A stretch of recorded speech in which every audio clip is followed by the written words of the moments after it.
who actually knows more what they're talking about? Is it the faithful evangelist who has been part of his faith in church his whole life, or the one who has completely renounced it? Stay tuned and I'll tell you why the deconverts are the ones you should probably listen to when it comes to validity, or lack thereof, on Christian fundamentalism.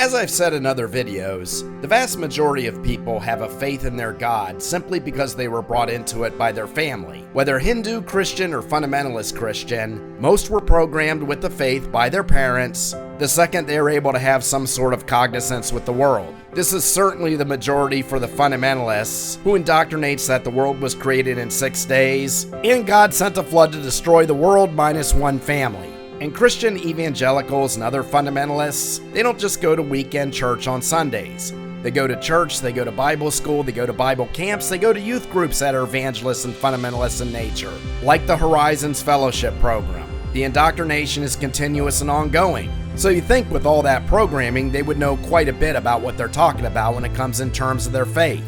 You think they'd be able to trounce anyone on the history and origin of the Bible, defend with ease the resurrection of Christ. But the fact is, with an entire childhood and teenagehood of indoctrination, they not only don't know the history of their Bible, they're wholly ignorant of it. The person who really knows what they're talking about tends to be the deconvert, the one who left the Jehovah's Witnesses, the Church of Latter-day Saints, the evangelical community. And I'll tell you why, and I'll tell you why these people are dangerous on the debate platform.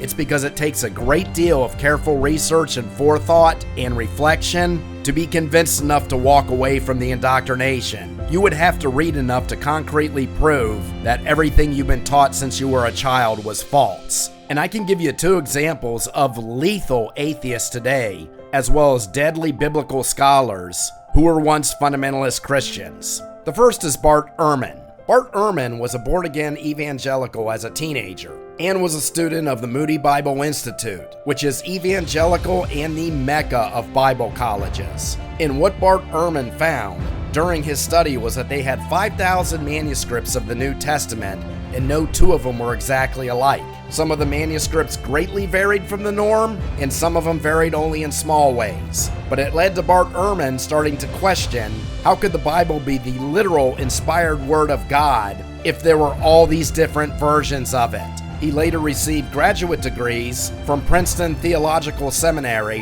which the focus was textual criticism of the Bible, because he found in his long study that the Bible had too many discrepancies, Old and New Testament, that couldn't be harmonized. And today he's a well-known biblical scholar, published author, agnostic atheist, and a scourge to the evangelical community because he was once one of them before he educated himself. And the second example of someone who broke free from fundamentalism from extensive study is Matt Dillahunty. Matt Dillahunty came from the Southern Baptist fundamentalist sect. He was actually considering to become a minister in the faith and was a rising star in the Southern Baptist community. But then he started studying the Christian belief system in depth and objectively, something that his fellow church members do not do at all. And he found the same problems that Bart Ehrman did. Today, he is a leading atheist and up there in the ranks with Bart Ehrman, Sam Harris, and Richard Dawkins. And I can tell you, you would not want to argue the validity of the Bible with either of these men. And I'll tell you why.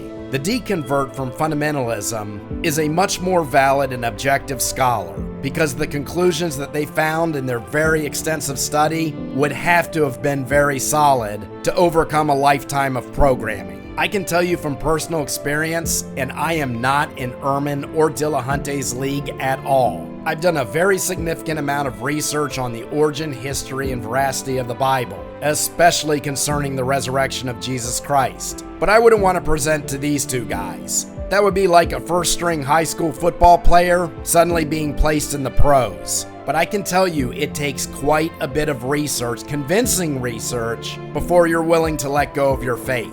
And the first reason is because that's what you're brought up with.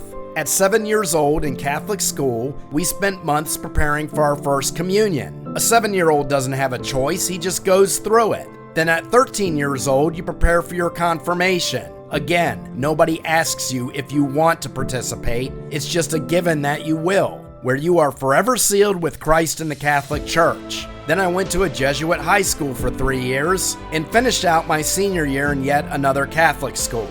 And in 12 years, from first grade to graduation of high school, they never once, not one single time, had a lesson on where the Bible actually came from, or instructions on how we should operate as Christians in the world. Sure, they told us that the Old Testament was symbolic, but I had no idea until I was about 20 that the story of Genesis and Noah was actually plagiarized from Sumerian texts, nor had any conception of what the Gnostic Gospels were, or why they were eliminated as well. Nobody taught us that there were retranslations during the Hellenization process of the Bible.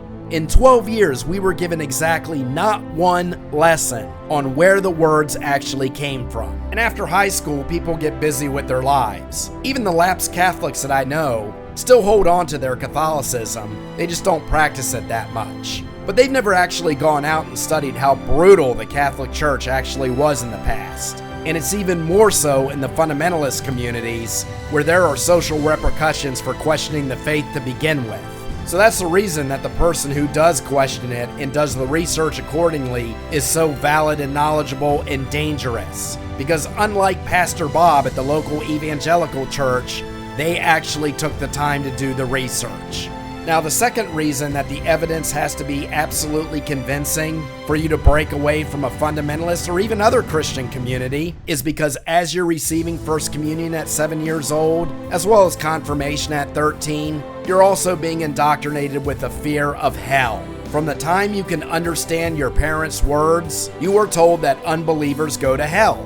Same thing they teach in the Quran. You don't need a PhD in psychology to predict this one. If you're programmed an entire life that there's a hell waiting for you if you question the belief system, then the ones that not only question it but actually leave it all together must have had some pretty convincing reasons why, especially if they're in the second half of their life. Because for me, I certainly didn't want to be right. As a matter of fact, I wish I wasn't.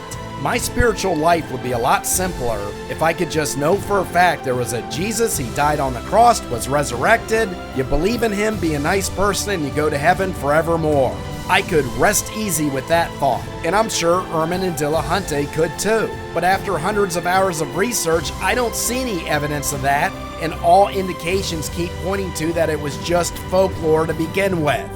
No different than any other religion, because I certainly wasn't given any objectivity in my 12 years of Catholic and Jesuit schools. And that's why you should listen to the top atheists like Dillahunty and Ehrman, because it took a tremendous amount of factual research to get them there to begin with. You're talking to people who largely didn't set out to disprove the resurrection, that didn't want to be right. But what we have found about the manipulation and mistranslations of the Bible, and the fact that we have no authorship, not a single one, of the texts from even the New Testament, tell us clearly that the Bible can't be trusted. And why should you believe Ehrman, Dillahunty, and even myself? Is because your evangelical pastor, who has a degree from the King James-oriented Bible school only, has never bothered to research the veracity of his own belief system. And that is why the atheists and skeptics are so dangerous to them, because most of us were former Christians. And unlike Pastor Bob, who never bothered to do the research, an extensive amount of time with us was spent because we actually did. Now, if you'd like to read something that I do admit is fiction, check out my novel, The Second Fall, my version of an offbeat apocalypse and what Christ would actually be like if he decided to return. Highly irreverent and sure to offend the fundamentalist. Link is on Amazon in the video description and banner, and I will see you once again next time as we take the sword of reason and reality and thrust it right through the heart of ignorance.